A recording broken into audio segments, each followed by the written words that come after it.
and back to the launching of the soap site, when I launched it, literally the 6 months after I launched it, Guiding Light got canceled. It was like right after I finally got this vision up, the soap started to die off one every year. Right. And I'm like, holy shit.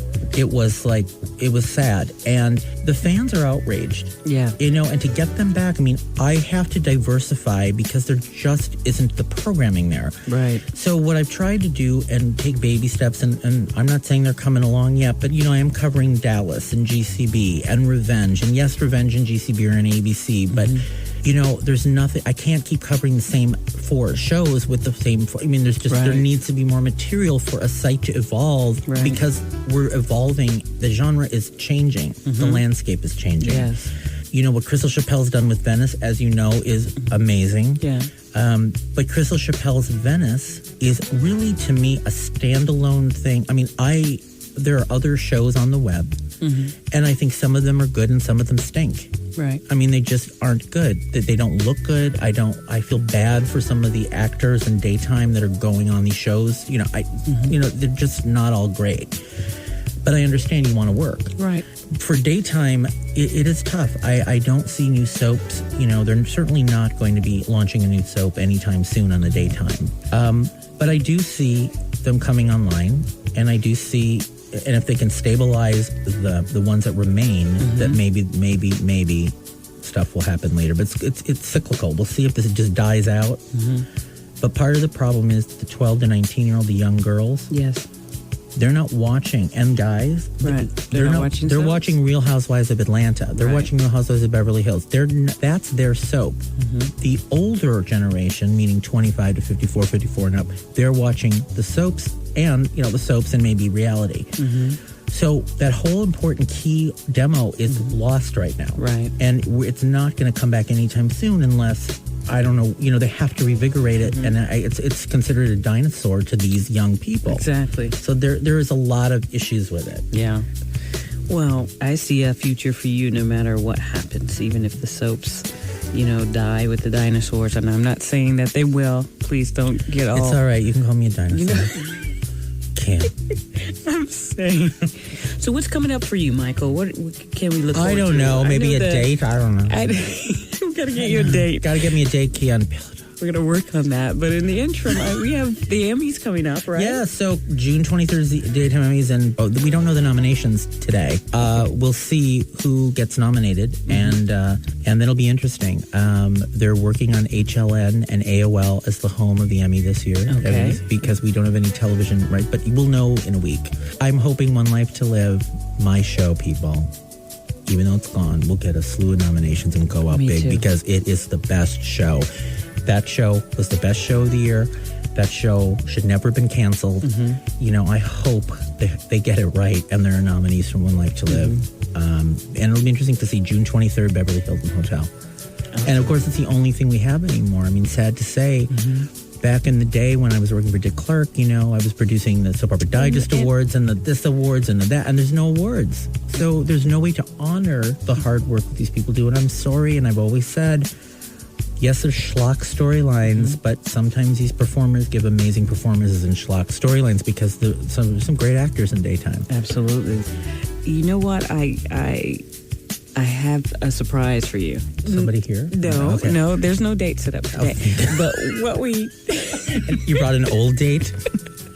What we do have is I found a little nugget of your history. And can you take a look at this? This is a CD that I found of yours. I did not know that you could sing, first of all, and I did not know you had a CD, and you probably don't want me to play it, but too bad, this is my show, so. Yes, you made me come out. I am a singer. I cannot believe, and you sound great. I love this first track, Where Are You Now, which is what I'm going to play here in just a few minutes, but why are you not doing this anymore? What? I can't believe you dug up my skeleton. Although it's not really a skeleton. Well, it fell out of the closet. It fell out of the closet. Yes, I am a singer, and I have been all my life, and I started out in my life wanting to be a singer. Wow. And pursuing a singing career. It's awesome. It's kind of George Michael-esque. There's something. It is George Michael-esque, It's I would say. nice. Yeah, I mean, my whole thing was, I started out in this industry as a singer and a songwriter. And when my goal in life was to be a recording artist. I went to LA and New York. I worked with some amazing people, amazing producers. I got a publishing deal at MCA Records. I was writing songs with some great people.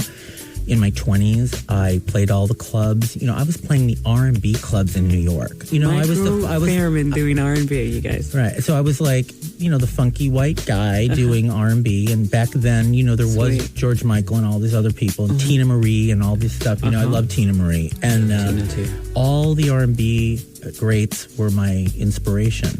And, you know, that's what I wanted to do. So Well, you did it. I did it, but then and then I decided at 31, because living in New York and pursuing this dream, I got very burned out from the A&R showcases and there was a lot of money. It's money. Music was always like, you have to have a lot of money, I felt at the time. And now it's kind of, you know how the music industry is now.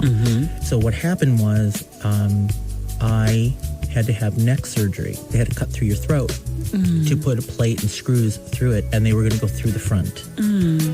My biggest concern was because I loved my singing voice. Right. You know, I didn't want them to cut there's a laryngeal nerve that can get cut if they hit the wrong thing. Right. So I had to run around trying to find the right surgeon that would do the surgery. And I did. One of my proudest accomplishments was I had gone through back and neck surgery. And after I had gone through all of it, long story short, in 2008, after I recovered from the surgeries, I started performing again, and I got a band together, and I went out and performed in front of my doctors and friends and all that. And it was so amazing to finally get up there, and like people didn't know. Right. I was just so gung-ho to make something, so I did my music and my soap site, and then they both went, and then like the soap site took off, and then, you know, it was like all these things kind of happened. And that's kind of the backstory. But I loved the CD, and you know, I've been looking to do more tracks and stuff. It's just, where's the time? And This is Where Are You Now? I'm going to play this, Michael. I think people need to get familiar with that other side of you. I think this is wonderful. see, now I'm coming out to you. See, This is why I wanted to, you know, this is one of the great things that you're doing. And I think, and you're making me come forward. Go get the CD. Check it out. It's at MichaelFairman.net. You didn't even know I had that address. I am That's stunned. Michael. So there are two websites you can find me on: the music one and the soap one. MichaelFairmanSoaps.com. I got Correct. it right. MichaelFairman.net. Go and get the music. Keep up with the soaps. Keep up with the guy. Your authenticity has just always inspired me. And thank you so much for coming to the Satin Lounge. I want you to come back and help me host one of these nights here. Anytime. We'll work on getting you a date and stuff. And We'll just take callers and ask them 5 questions. How do you look? how do you What look? are you wearing? Where do you wear? What do you work at? Where do you work at? And do you have any skeletons in your closet? There's 4.